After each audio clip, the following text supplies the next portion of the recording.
प्रेरणादायक बहु समाज को जगाने वाले जो मतलब कि ठग ब्राह्मण ऐसे करके तो कोई आवाज़ नहीं उठती थी। उन्होंने भगवान साहब को पढ़ा, उन्होंने मन बना लिया, जीवन साथी बना लीजिए।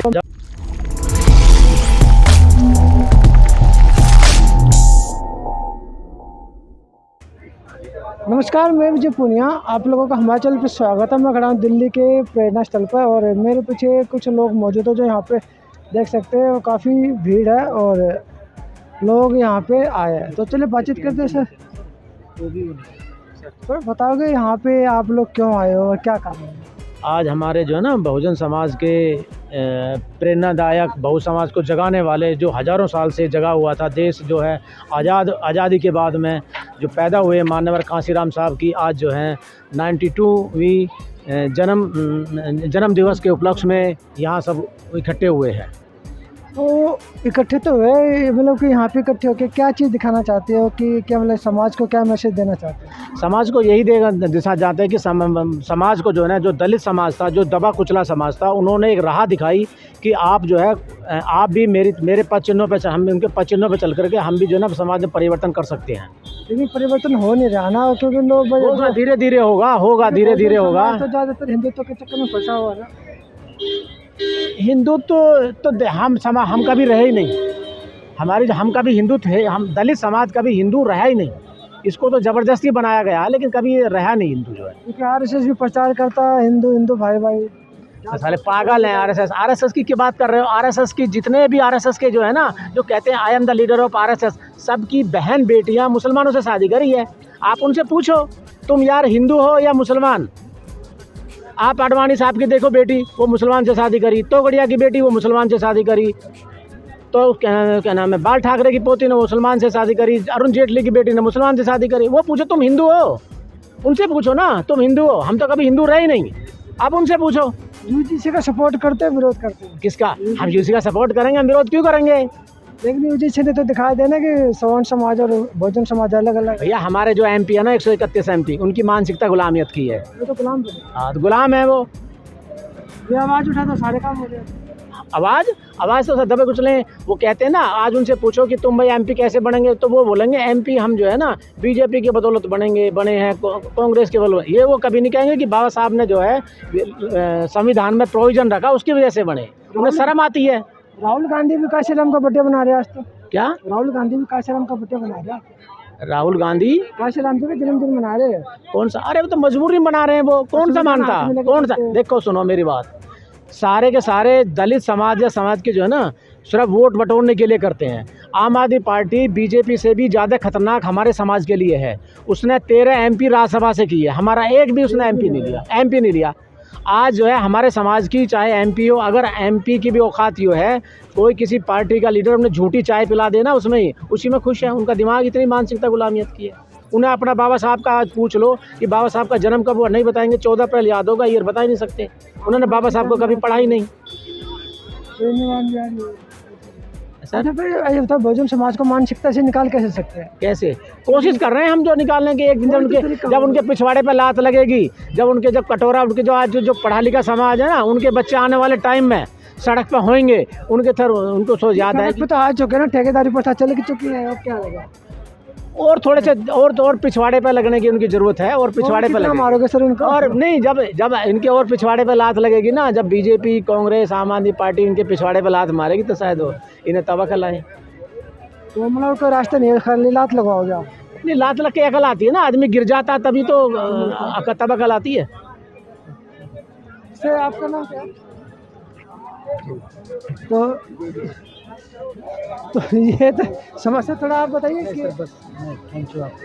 बताओ सर आप काशीराम जी के बर्थडे को लेकर। अब उनके विषय में तो हम बहुत अच्छी बात कहेंगे। ऐसा है कि उन्होंने जितना पार्टी के लिए, लोगों के लिए, जन जन के लिए संघर्ष किए, बहुत ज़्यादा किए। और वैसे एक एक भाई को सबको ये होता है कि उनके कहे हुए शब्दों पे चलें और चल करके जो है कि पार्टी का जो मूवमेंट है इस टाइम बहन कुमारी मायावती जी चला रही हैं, उनका साथ दें लोग। और 2027 में सरकार बनवाए उत्तर प्रदेश में, तभी दलितों का, शोषितों का और सभी वर्गों का भला होगा, वरना भला होने वाला नहीं होगा। अच्छा, एक चीज़ मैं जानना चाह रहा था अभी ब्राह्मणों के ऊपर एक फिल्म आई थी, मतलब कि ठग ब्राह्मण ऐसे करके, तो मायावती जी ने उस फिल्म का सपोर्ट किया था। जी। तो उसकी बात को जान के बहुजन समाज मायावती बहन जी से नाराज़ भी हो गया था कि बहन जी तो ब्राह्मणों का सपोर्ट कर रही है, और जब भी पीछे करती है तो कांग्रेस को निशाना बनाती है, बीजेपी को निशाना नहीं बनाती। हमारे लिए तो जो है कि बीजेपी कांग्रेस दोनों नागराज हैं, ये तो बिल्कुल सही है। और रही बात जो है कि ब्राह्मण की बात, तो देखिए आपस में थोड़ी मनी आनामानी हो जाती है, लेकिन ब्राह्मणों ने बहन जी का जब साथ दिया तो हमारी सरकार बनी। आज ब्राह्मणों ने भी फिर साथ देना चालू कर दिया है। 3% लोगों से सरकार थोड़ा बनते, 85% आबादी हमारी है। वो अपने आएंगे, दूसरों को भी लेकर के आएंगे, उनके साथ में अदर लोग भी आएंगे। और जो भी हमारे कार्यकर्ता भाई जो मेहनत कर रहे हैं, बड़ी खुशी की बात है। और मैं कहूँगा कि 2027 में जन जन तक जा कर के अपना आवाज़ दे कर के बहन जी की सरकार उत्तर प्रदेश में बनवा लें, तभी हमारी भला होगी, वरना भला होने वाला नहीं है। और रही बात जो एक भीम आर्मी वाले जो हमारे भाई चंद्रशेखर जी हैं, मैं उनका बुरा तो नहीं कह सकता, लेकिन मैं इतना ज़रूर कहूँगा कि भाई चंद्रशेखर जी मिल कर के आपस में हाथ मिला करके प्रेम से आप चल करके और जो है कि बीएसपी की सरकार बनवा लो, अपने समाज का, अदर समाज का और सबका भला करवा लो, वरना भला होने वाला नहीं है। आप दूसरे के साथ ना जाओ, दूसरे के बहकावा में मत जाओ, और सिर्फ बहन जी जो कह रही हैं वो बात मान जाओ। जय भीम सर। तो 200 बात तो ये थी। देखिए यहाँ पे लोग जो यहाँ पे आए हुए हैं और प्रेरणा स्थल पर लोग मौजूद है। इधर काफ़ी इधर किताबें भी बिक रही है यहाँ पे।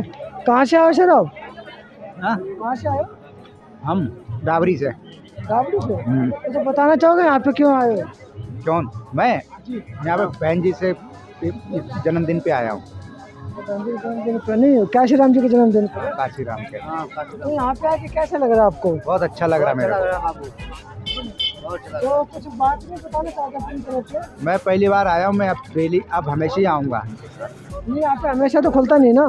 नहीं, जैसे कहीं भी अगर इनका कहीं भी कुछ भी होगा प्रोग्राम तो मैं आऊँगा, वहीं पे जाऊँगा। अच्छा, मतलब कि कभी कुछ बोलेंगे तो आओगे? हाँ तो मतलब अच्छा लगा आपको यहाँ पे? हाँ, मैं अच्छा लगा यहाँ पे। तो जाग गए आप? हाँ बाबू, बहुत अच्छा लग रहा है। हाँ जी, आप भी बता दो। बाबू हमको यहाँ बहुत अच्छा, यहाँ पर बाबू आया हूँ। हमारा बाबू लकवा मार दिया, हाथ पैर में खराब है हमारा बाबू। यहाँ बाबू यहाँ बहुत अच्छा लगा। किसके साथ आए हो आप?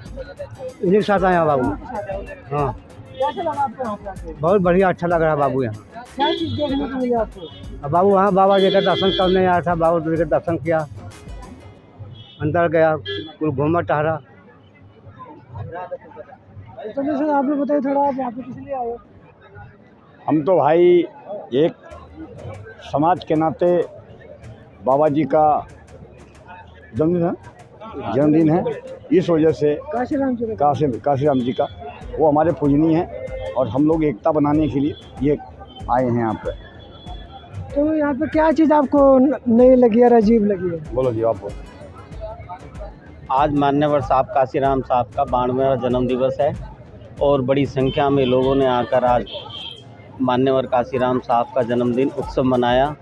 और वो महाशख्सियत थे जिन्होंने इस देश में आकर जन्म लेने के बाद एक सबसे नीचे के पायदान को, व्यक्ति को नेता बनाने का काम किया। जिस देश के अंदर कोई आवाज़ नहीं उठती थी, उन्होंने मान्यवर काशीराम साहब ने इस देश के अंदर सभी को मान सम्मान, स्वाभिमान की ज़िंदगी देने का काम किया। और मान्यवर साहब बाबा साहब के बाद वो इस पृथ्वी पे जन्म लिया, पंजाब से, रोपड़ से। और उन्होंने ताउम्र जीवन भर संकल्प किया, साइंटिस्ट होने के बाद यदि वो चाहते तो जीवन भर एक ऐश की ज़िंदगी जी सकते थे, 1 क्लास अफसर थे। पर उन्होंने जब मान्यवर बाबा साहब भीमराव अंबेडकर साहब की किताब पढ़ी 14 अप्रैल को, जो दीना बाना जी ने उनको दी, उनको पढ़ने के बाद मान्यवर काशीराम साहब ने बीड़ा उठाया और तहा उम्र घर नहीं गए। और निचले तबके को शासक बनाने का उनका सपना था। मान्यवर साहब थोड़ा 5 साल और जीवित रह जाते, सीएम क्या पीएम भी बनाकर जाते, उनकी मन की इच्छा ये थी। मान्यवर काशीराम साहब की हमें बड़े दुख के साथ कहना पड़ रहा है, वो समय से पहले चले गए और उनका जन्म कभी इस पृथ्वी से जाएंगे नहीं, क्योंकि जब तक सूरज चांद रहेगा काशीराम साहब तेरा नाम रहेगा। और उन्होंने जीवन भर संघर्ष किया और सबसे नीचे वाले पायदान को, दलित, शोषित, वंचित समाज को जगाने का काम किया। जिनके दरवाजे विधानसभा, लोकसभा, राज्यसभा या जिला पंचायत प्रधानी का भी जिनको अवसर नहीं मिलता था, उन्होंने सब लोगों को जगाकर इस देश के अंदर सत्ता बनाने का काम किया। और बहन कुमारी मायावती जी को चार बड़े देश के सबसे बड़े देश के उत्तर प्रदेश की चार बार मुख्यमंत्री बनाने का काम किया। और उनकी चाहत यही थी कि हम सीएम देंगे, पीएम देंगे। पर अब लोग, हमारे समाज के जितने भी देश के लोग हैं, जिन्होंने भी मान्यवर बाबा साहब और मान्यवर साहब को पढ़ा, उन्होंने मन बना लिया इस बार 2027 में बहन जी की सरकार बनाकर रहेंगे और तभी हमारा उद्धार होगा। नहीं तो देखो, जब बहन जी का शासन था, बहन जी के शासन में कोई भी उत्पीड़न, किसी की भी वंचित शोषित समाज का किसी का भी इतना उत्पीड़न नहीं हुआ। जब से बहन जी की सरकार गई, आज देखो देश के हालात क्या हैं। सब कहते हैं बहन जी ख़त्म हो गई। कहाँ ख़त्म होगी? केरला में हमारे, महाराष्ट्र में हमारे, तेलंगाना में हमारे, पंजाब में वो विपक्ष में हम बैठे हैं। आज हम विपक्ष में बैठे हैं। सब देश के अंदर हमारी जनसंख्या भारी है। साहब कहा करते थे कि जिसकी संख्या भारी उसकी हिस्सेदारी। आज समाज जाग चुका है, किसी दलालों के कहने में आने वाला नहीं है।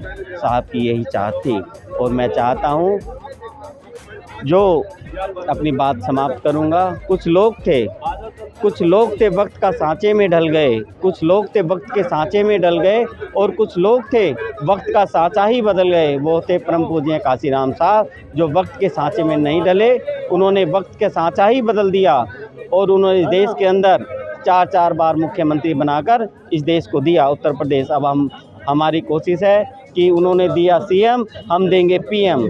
बहुजन समाज पार्टी जिंदाबाद जिंदाबाद। मान्यवर काशीराम साहब जिंदाबाद जिंदाबाद।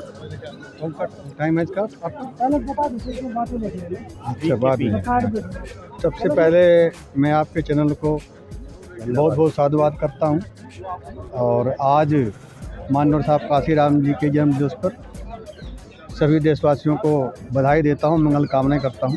और मैं अभी आपके समक्ष चंद पत्तियां अपनी पेश करना चाहता हूं।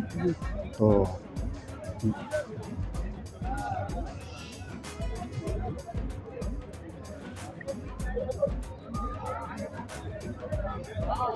चाहते हो अगर हाथी आगे बढ़े, हाथी को जीवन साथी बना लीजिए। चाहते हो अगर हाथी आगे बढ़े, हाथी को जीवन साथी बना लीजिए। चाहते हो अगर बहना सीएम बने, बटन हाथी का सब मिल दबा दीजिए। बटन हाथी का सब मिल दबा दीजिए।